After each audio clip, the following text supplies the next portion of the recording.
Hello my friend, and welcome back. Here on my channel I talk so much about decluttering, how to simplify your life, live more clutter-free, minimize, just so that you can get your life back if you feel like it's been taken over by your stuff. So today's video is gonna go right along those lines, and today I wanna talk about some decluttering hacks, things that I have learned over the last year and a half of completely purging my own home. So hopefully today's video gives you some ideas of ways that you can make decluttering a little bit more manageable, a little bit easier. Thank you so much for being here, and let's hop right in. All right, recently I had a little decluttering project that I needed to tackle, and I felt overwhelmed in the room that I was in. It was a little bit messy, felt a little bit chaotic, and the thought of doing the decluttering project in that room was really adding to the overwhelm. So I went ahead and just brought the project that I was working on into a room that was clean and worked on it in there. This made a huge difference. I felt like the air, the space, the vibe of that room was exactly what I needed to keep me from getting extremely overwhelmed by the decluttering project itself. I am someone who is overwhelmed by decluttering. Let me know if you relate, but this is not something that comes easily to me. It's not something that comes naturally to me. So I have to come up with ways to make this look more attractive than it really is.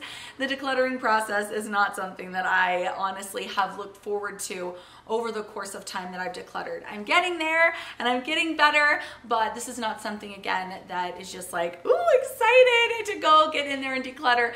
So I try and think of ways to make this a little bit more attractive and a little bit easier. So finding a space that you can move a decluttering project to that is nice and clean, the air is nice and clean and fresh, and what I mean by that is like your mental space is clear because the room is clean, then this could really help. So the next time you have a smaller decluttering project to do, just put all the items into a bag or a basket and transfer it into a different space in your house and see if that helps.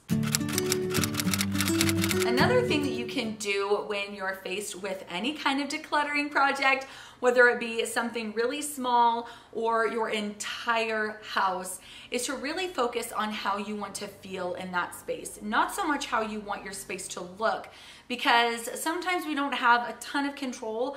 For years and years and years and years of my life, I didn't really have a ton of control over where I lived or the things that were in my home. They were gifts, I was grateful, but things kind of clashed with my personal style, and I just had to be totally okay with it, and again, grateful for what I had. So sometimes, and I get this, you cannot completely control the way things look, but you can control the way they feel. So think about how you feel when you are shuffling laundry, when you are digging through your cupboards when it's dinner time and you cannot find the thing that you need to make dinner, when you're stepping on toys in your living room. How does that make you feel? And you can basically reverse that by decluttering your stuff. So this next tip is more of a mental space that you need to kind of go to. How do I want to feel in my home? And definitely it's gonna look better with less stuff, with less clutter, without your home feeling so full. A home that's able to breathe is definitely one that looks more appealing. So you're definitely going to get that, but I think you understand what I mean by you can't really control your decorations sometimes. You can't control the actual home that you live in, the carpet, the flooring, the wall color. I mean, there's so many things that are so often out of our control. So just focus on how you can actually feel once you eliminate clutter and do these decluttering projects. So whatever negative feelings you're feeling in your space because of your stuff that might be aggravating you, you can actually really reverse it through decluttering. Just focus on that. I've talked a lot on my channel about how you can decide what to keep by focusing on your favorite thing first. I love this. I think it's super useful, and I think it's a nice way to kind of declutter in reverse. Focus on the thing you love the most and then kind of work backwards from there. But sometimes we have multiple favorites, and I'm somebody, although I call myself a minimalist, I'm definitely a cozy minimalist. I really enjoy having stuff. I love the feeling of a decorated space. It feels very warm and inviting to me. So I am one of those people that has more than one favorite, especially when it comes to certain categories, like home decor or things in my kitchen that I might really enjoy using. You can apply it to anything in your closet, things of your children's that maybe you're helping them declutter. So how I like to look at this then, instead of what's my favorite, if you can't really tell what your favorite is what do I use the most often? And I think this can be a really, really helpful question to ask if what is my favorite is kind of tripping you up a little bit. If you're still feeling a little bit stuck and you're not really able to move forward with the favorite question, what do I use the most? Now, often what I use the most is also my favorite, so it usually goes hand in hand. But sometimes we have a favorite that just gets used more often for whatever reason. It's more functional, it's more beautiful, it's more efficient, it simplifies our life more, it's a color we look better in, I mean, whatever it could be. So switch this question up a little bit if you're feeling stuck. My next hack is to have a decluttering kit handy at all times, and this is black garbage bags in your house, a donation bin or a donatable box. I actually haven't really gotten into the donatable box. I like to have a laundry hamper that is always in my garage, and I just go and I dump it at the Goodwill, and then I bring the laundry hamper back.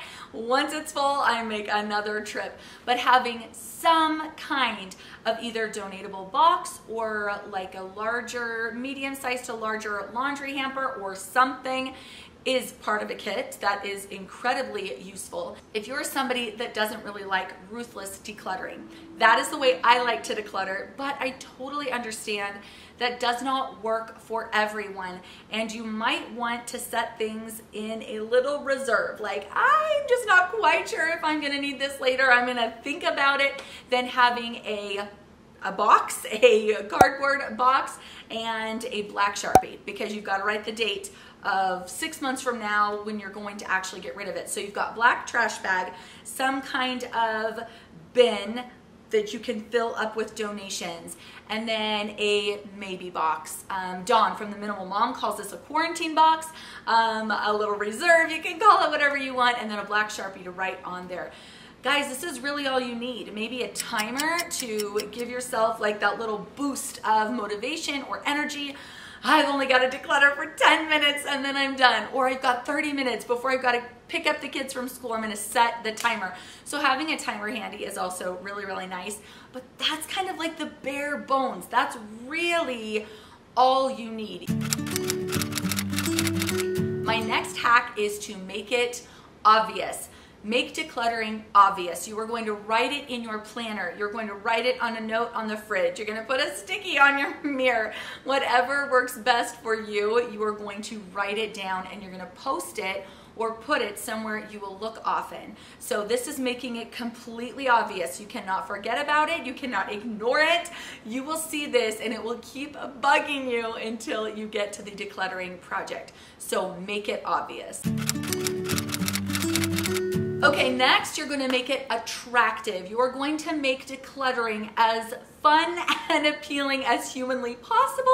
You heard me tell you earlier that decluttering, especially at first, was really the opposite of attractive to me. I thought it was absolutely overwhelming, and I've cried many times through the decluttering process because of overwhelm. So I get you, I feel you, I relate to you, I understand. So one thing you can do though to help make it more attractive is to listen to a podcast, listen to your favorite radio station. I guess that's kind of outdated.